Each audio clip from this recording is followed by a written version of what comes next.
Maaaring ikaw ay sasang-ayon na ang pagdarasal o pag-aalay ng kahit anumang panalangin ay sadya at tunay na makapangyarihan sa kahit na anong layunin sa kahit anumang panahon.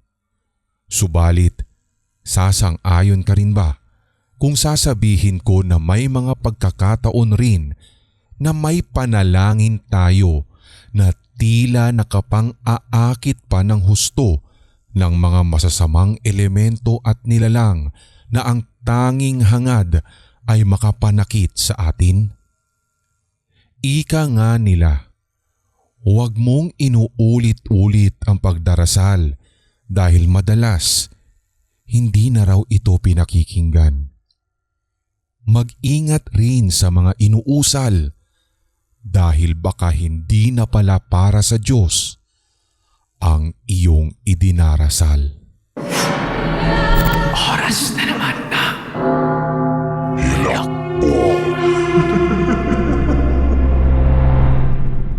Ibabahagi ko lamang po ito, Sir Red, bilang pangako ko sa inyo na dudugtungan ko ang una kong entry noon. Pasensya na kung medyo napatagal at ngayon ko pa lamang po ito na-send. Akala ko nga po noong una ay simpleng mga pagpaparamdam lamang ang mararanasan namin. Pero habang lumilipas ang mga araw, patindi ng patindi ang mga kakaibang pangyayari sa aming tahanan. May isang gabi noon na habang kaming magkakapatid ay nagkikwentuhan lamang sa sala, ay bigla pong nawalan ng liwanag ang aming ilaw. Talagang bumungad ang dilim na tila mas mabigat kesa sa dati. Nagsimula kaming makaramdam ng malamig na hangin na agad-agad ay gumapang sa aming mga balat na animoy niyakap kami isa-isa.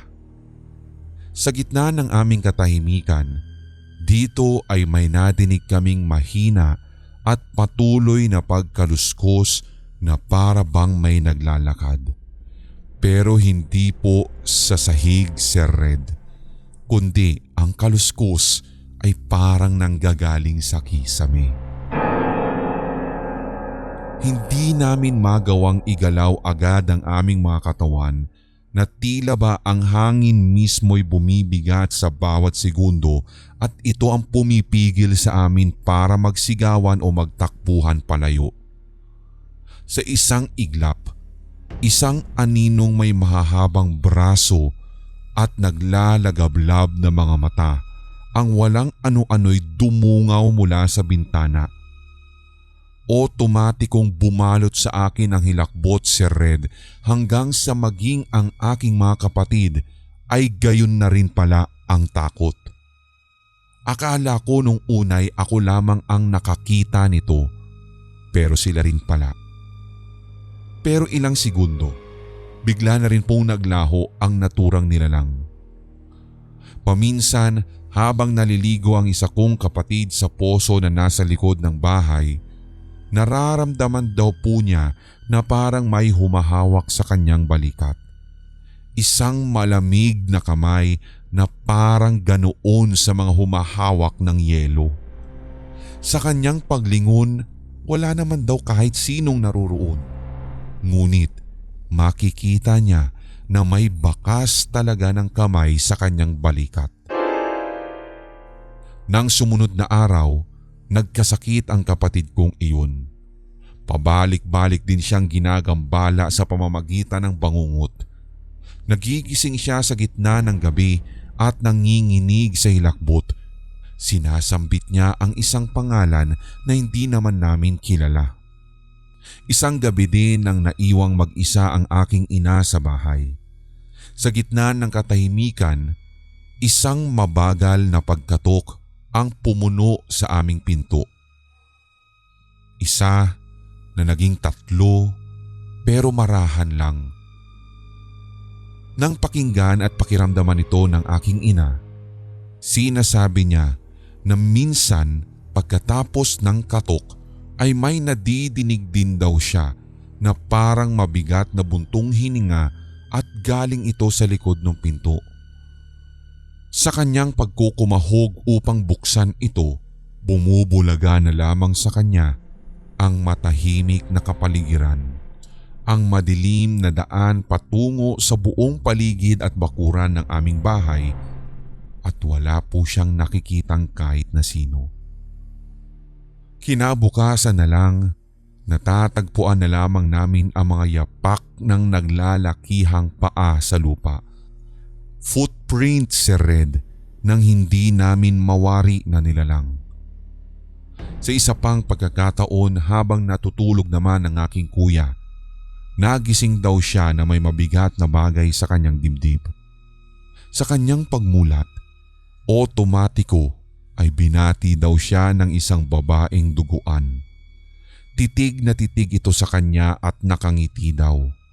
Ang mga matay wala ng puti kundi itim na itim talaga. Hindi siya makagalaw at hindi na rin siya makahinga.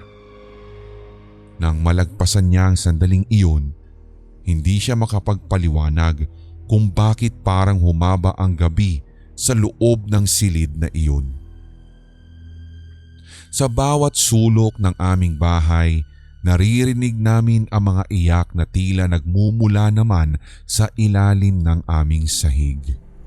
Minsan, kapag kami ay nagtitipon sa hapagkainan, biglang umuuga ang mesa ng walang dahilan. Parang pinipuwersa ng hindi nakikitang kamay. Ang mga baso at plato talaga, Sir Red, ay gumagalaw ng mag-isa. Bumabaliktad ang mundo sa aming harapan. Sa tuwing sinusubukan naming magdasal, may nadidinig kami, as in legit na halakhak sa bawat bitaw ng aming dasal na para bang binibiro o pinagtatawanan kami ng hindi nakikitang nilalang.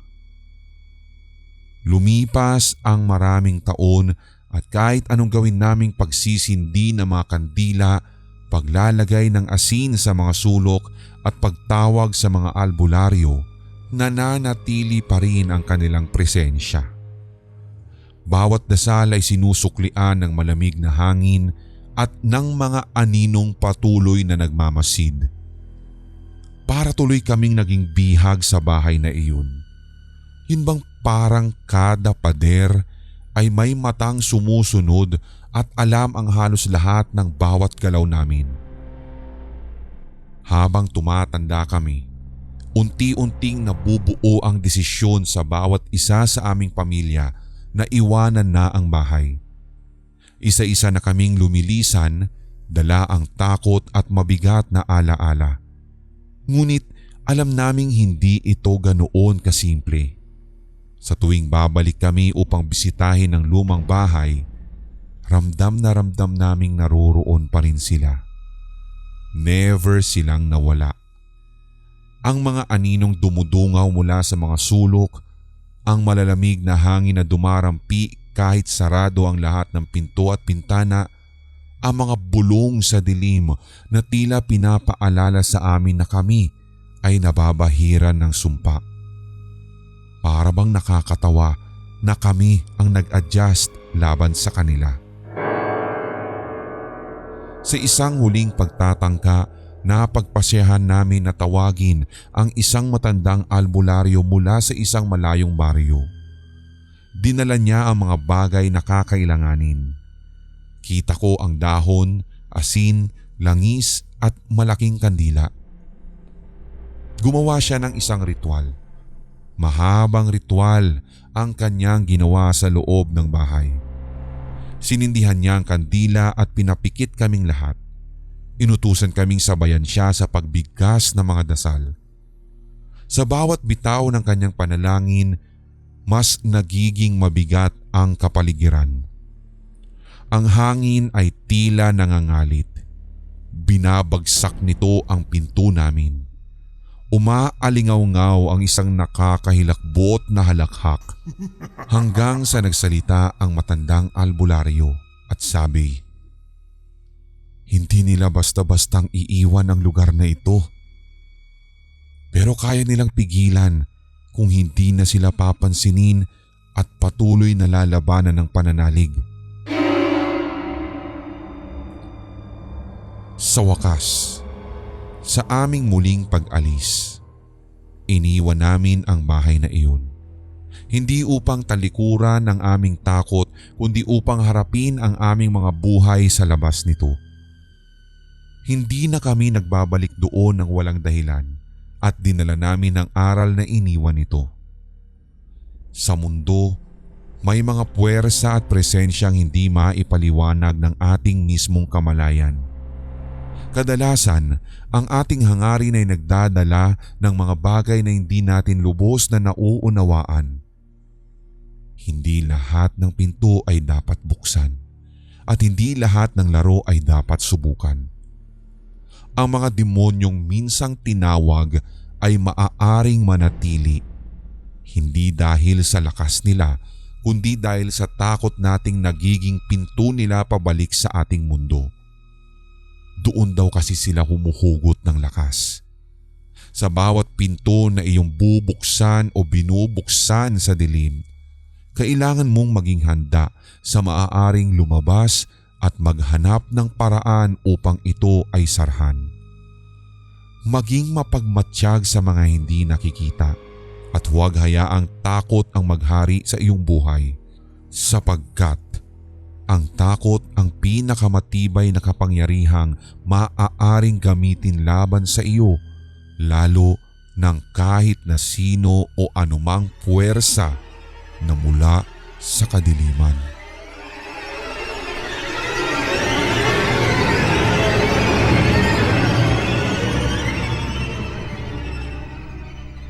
Magandang gabi sa lahat ng inyong mga solid HTV positive listeners. Itago niyo na lamang po ako sa pangalang Joshua. Listener po ninyo ako since ako po ay grade 8 pa lamang sa Angeles City National High School. Sa puntong ito ay graduate na po ako, Sir Red. Natatandaan ko ang pangyayaring ito nang minsang magbakasyon po ako sa Surigao del Sur. Nagkataon lang din talaga na nagkayayaan kaming magkakabarkada dahil ang hinahabol po nila doon ay ang magagandang view na talagang naging patok at naging viral sa Facebook. So in-explore muna namin at pinagsawaan ang view sa may gawi po ng syudad at pagkatapos ay nagplano kami na tunguhin ang Enchanted River at kung saan dito nga Sir Red ay nag-rent po kami ng van na papunta doon. So nang nakarating na kami, kitang-kita talaga ang excitement sa bawat isa sa amin at masasabi ko nga na halos maubos ang aming memory card sa kakapicture ng naturang lugar. Ang dami ko nga din pong video files sa Enchanted River na iyon at hindi lamang ito yung pinuntahan namin sa area Sir Red kundi marami pa. Yun nga lang, nalimutan ko na po yung pangalan ng ibang mga lugar na pinuntahan namin. Hanggang sa nagkayayaan kami, yung isang kasama namin na kabarkada namin ay nagyaya na mag-ghost hunting daw kami sa isang abandonadong lugar at hindi ko na po babanggitin pa pero somewhere ito sa Bislig. Umalis kami gamit ang aming nirentahang van patungo sa naturang abandonadong ospital daw. So since gusto naming sulitin ang bakasyon with a twist since last day na din po namin iyon, ay umuo na po kami sa ghost hunting na iyon. Para maiba kumbaga. Hindi pa man kami nakakarating sa lugar ay alam na namin ang mga kwentong kababalaghan at ang mga sinasabing pagpapakita daw ng mga multo sa loob ng lumang gusali. Mula sa aming kinaroroonan na hotel patungo dito ay inabot kami ng bandang 2:00 ng madaling araw para mapasok namin iyon. Nung unay sinita kami ng security guard, sinabi niyang bawal daw pumasok doon at baka kung ano pang mangyari sa amin. Pero dahil sa nakuha namin sa pangungulit at tamang pakiusap, pumayag din naman kalaunan ang guard. Basta't sinabi niya na mag-iingat lamang daw kami. Nag-offer pa nga siya na sasama daw siya sa amin pagpasok sa naturang abandonadong gusali at since siya daw ang mas nakakaalam ng bawat sulok nun.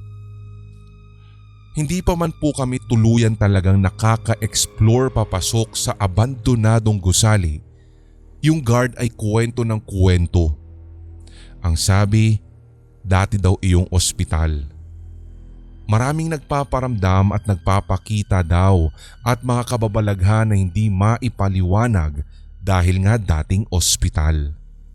Kung pagbabasihan ng kwento niya, batang multo, white lady, yun daw ang palagi niyang nakikita sa loob hanggang sa nakasanayan na nga daw po niya since 3 years na daw po siyang nagtatrabaho doon. Dagdag pa niya'y matagal na daw na abandonado ang gusali at isinara daw kasi ang kumpanya noong 2001. Sinabi pa nga ng security guard na marami din daw ng mga abandonadong istruktura sa area na malapit sa kinaroroonan namin at meron pa nga siyang pinangalan ng isang memorial hospital na isinarado naman daw noong 2006.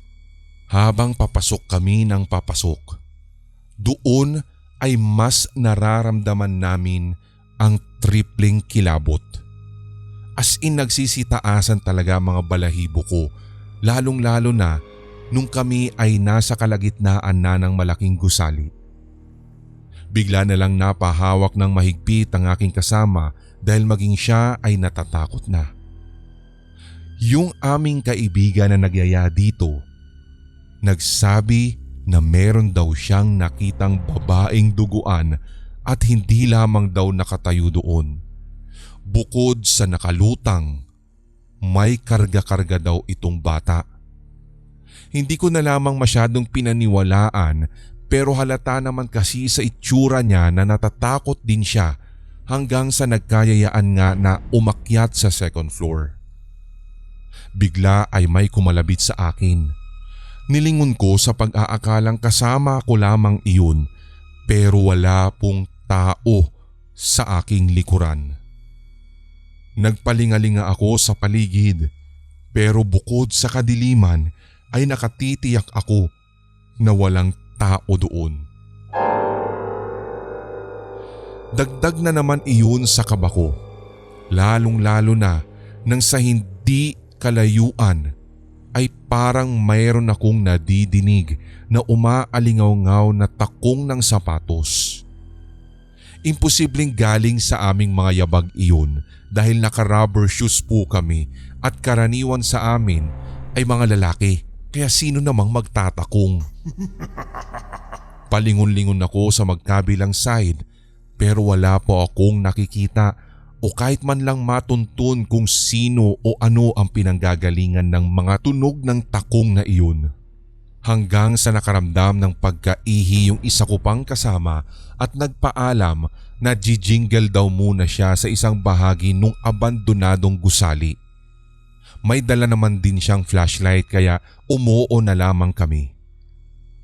Sa kalagitnaan ng pagkikwentuhan namin kasama si kuyang security guard, partikular sa kanyang mga nararamdaman, bigla ay napasigaw yung kasama ko na umiihi sa gilid. Ang sabi niya ay meron daw humawak sa paanan niya. Sa katunayan kami pa nga ang pinagbibintangan niya at sabi pinagtitripan daw namin siya at tinatakot. Pero napaka-imposible nun, Sir Red, dahil ang layo-layo namin sa kanya mula sa kanyang pinag-ihian at sa aming kinatatayuan ng sandaling iyon. Kaya paanong nangyari ang kiniklaim niya? Hanggang sa inudyukan na lamang po namin ang ilan pang kasama na madaliin na lamang ang aming ginagawa. Nakakaramdam na rin kasi ako ng pagkabigat at parang hindi na normal habang papasok kami ng papasok sa naturang abandonadong gusali. Pinipilit ko na tapangan o lakasan ng aking loob kahit sa katunayan ay parang may nadidinig na rin ako sa kanang tenga ko na parang sumusot-sot at nanggaling iyon sa loob ng isang kwarto na kung saan kami nagtungo. Sumuli ay nilibot namin ang kabuuan ng second floor hanggang sa isang hagdan ang nakita namin na paakyat naman sa third. Niyaya kami ni Kuyang Guard na tumuloy doon at pumayag naman po kami. Hanggang sa ito, agad naman ay sinalubong kami ng amoy na parang bulok. Yung bang parang hindi siya patay na daga eh. May something talaga sa amoy na iyon at masasabi kong nakakasuka dahil sa sobrang baho. Matapos noon ay sumakit ang aking ulo at sumama lalo ang aking pakiramdam na animoy may sumuntok sa aking tiyan. Pinilit ko na lamang na huwag iparating o sabihin man lang sa mga kasama ko ang naramdaman ko hanggang sa nagtuloy-tuloy talaga kami sa paglalakad. Pinanlalakihan na ako ng aking mga mata dahil hindi ko talaga ma-imagine kung tama ba ang nakita ko sa isa na namang kwarto na nadaanan namin. Para kasi siyang anino ng isang babae at nakatayo lamang siya doon sa gawin ng pintuan. Hanggang sa pumasok na lamang din kami sa isang CR at doon ay nagkikwento pa rin si Manong security guard. Sabi niya ay dito'y may naririnig siyang parang iyak ng sanggol pero sa tuwing i-check naman daw niya ay bigla-bigla ding nawawala. Napansin ng isang kasama ko, yun bang parang pahid ng dugo o yung blood stains sa gawi po ng dingding ng CR na iyon. Nagtanong nga yung kasama kong iyon kung totoo ba na blood stain iyon.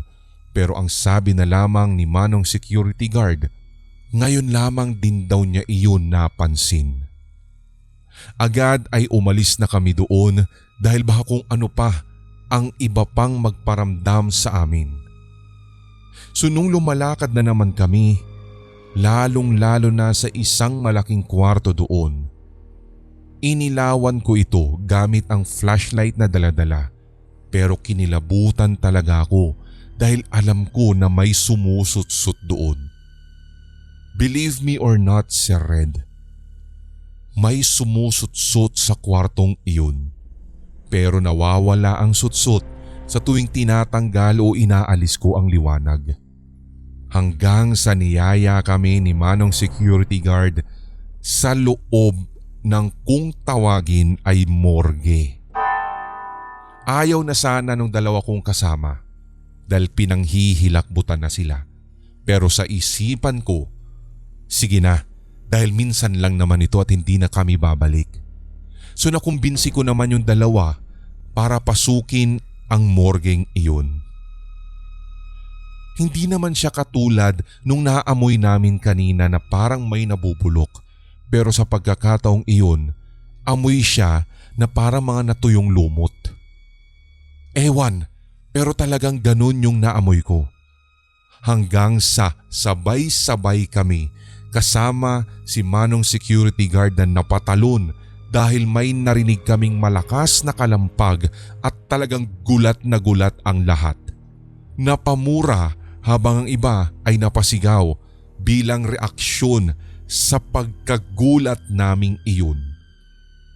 Hanggang sa nagkayayaan na ang lahat na lumabas na ng abandonadong gusali. Hindi namin maipaliwanag kung ano nga ba talaga ang mga pagpaparamdam na iyon. Pero isa ang tiyak. Nakuha ng aming kasama ang ninanais niyang ghost hunting. Kung ano talaga ang real purpose ng isang ghost hunting. Ewan ba kung nagkataon lamang ang mga ito pero ang bigat-bigat talaga ng legit ng aking buong pakiramdam habang nasa loob kami ng gusali.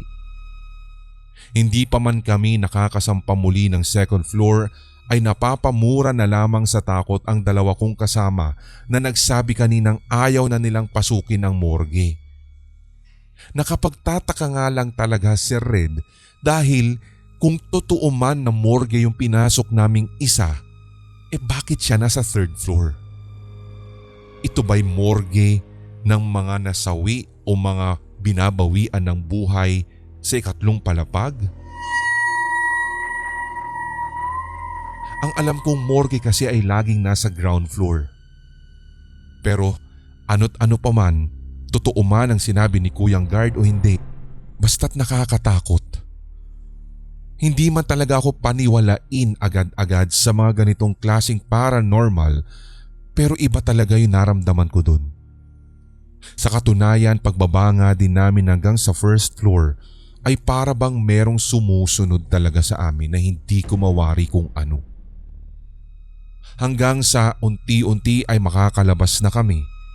Dito ay nagsuggest yung aming isang kasama na nagyaya sa aming mag-ghost hunting dito na magtirik daw muna ng kandila sabay ng pagdarasal sa mga kaluluwang hanggang sa kasalukuyan ay naiiwan sa loob ng gusaling iyon.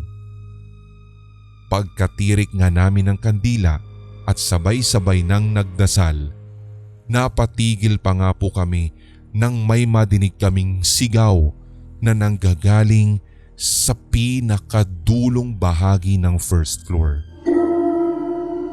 Legit talaga si Red. Dinig na dinig ko pa nga ang pag-alingaw-ngaw nito. Kung kaya't bukod sa pagdarasal ay humingi na rin kami ng paumanhin sa mga nagambala namin dito. Matapos nga ang pagbanggit ng Amen, walang ano-ano ay may dumampi na malamig sa aking pisngi. Para bang may humawak talaga sa akin. Mas lalong pinanindigan ako ng balahibo ng maramdaman iyon. Sa punto na nakalabas na nga po kami sa abandonadong gusali na dati daw ay ospital. Dito ay may inamin ang isa kong kasama. Ang sabi niya ay parang may sumuntok daw sa sikmura niya kung kahit bigla na lamang daw po siyang nakaramdam na parang nasusuka. Ganon din ang naramdaman ko kanina. Yung isa namang kasama ko, inamin na meron ding nadinig na sutsut kung kaya't doon ay narealize ko kung bakit siya para bagang napatitig sa akin ng may kahulugan. Pare-pareho lamang pala kami ng naranasan pero hindi na lamang talaga namin pinag-usapan habang nasa loob kami ng naturang abandonadong ospital.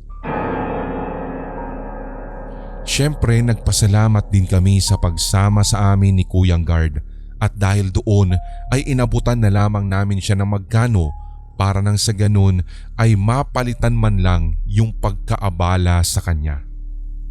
Pinag-ingat kami ni Kuyang Guard at sinabi na kahit pag-uwi daw namin ay magdasal kami para hindi daw kami sundan ng kung anong nagambala o hindi naman kaya'y naabala namin na mga hindi matahimik na elemento sa loob ng naturang gusali.